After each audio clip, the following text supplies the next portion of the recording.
Today I'm going to teach you how to give dog chicken. Okay, first take the snack the dog eats every day, and take small bits and make the dog eat. After some time, give a small bits showing the dog and close your hand, keeping the bits in your. And automatically the dog will give you hand force. Then take good boy. Then keep the mouth. Okay.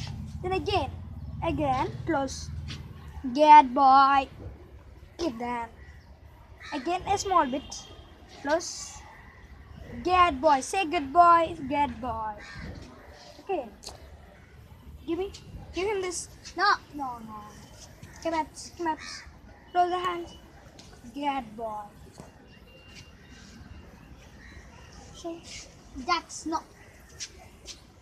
Good boy. Good boy. Again, small bits. Do this every evening when you get at regular intervals, once a week or twice a week, every week, and 1 month. Your dog will pretend to act and give shaken in normal times without snacks. Good boy. Finish.